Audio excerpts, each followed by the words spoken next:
Well, one of the issues now is access, and a lot of that is because of land being leased for brush picking and etc. and improper gathering. As we gather the basket grass, we take the outer edge, which actually stimulates the growth of the plant to push out more.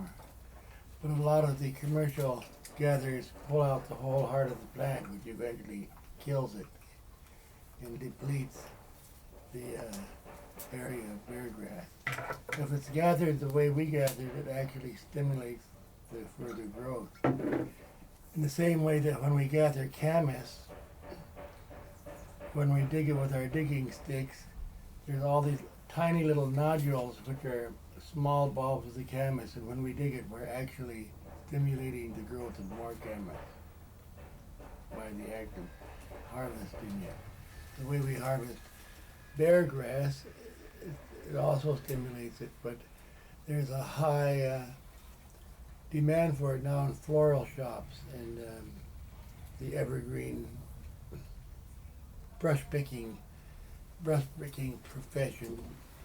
And actually, if they took the care to gather it correctly, they also would be beneficial to it.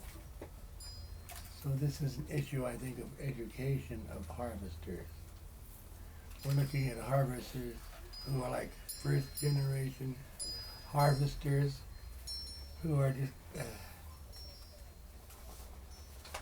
doing more damage when they could be gathering and still stimulating the growth and perpetuation of these certain plants.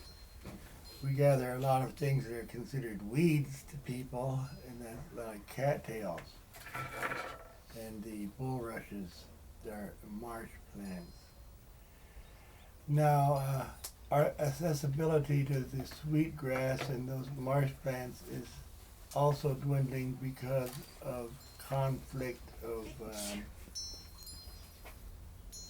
what do they call that issue? Wetlands. Wetland protection. So we almost got arrested last year gathering sweetgrass at the place that we've been gathering for many generations, which is at Hoquiam, because that's been designated a wildlife area.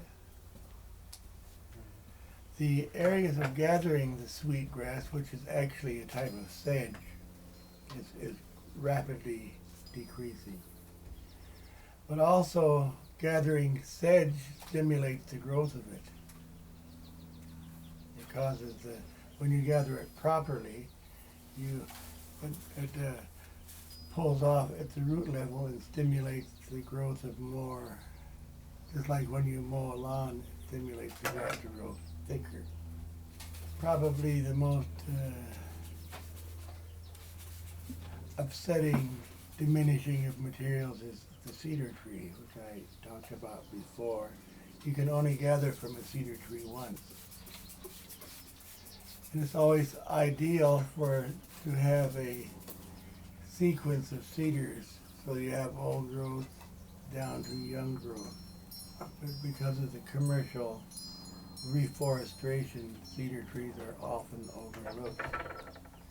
So we have old growth in several generations of time span before we see any young ones. And so consequently, the area where my assistants and I gathered bark this year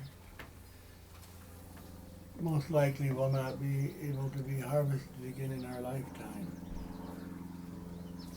I'll never see the day that it will be harvested there again. But if the forest were to grow natural, we would be able to harvest there every at least 10 years because the next growth of trees coming up.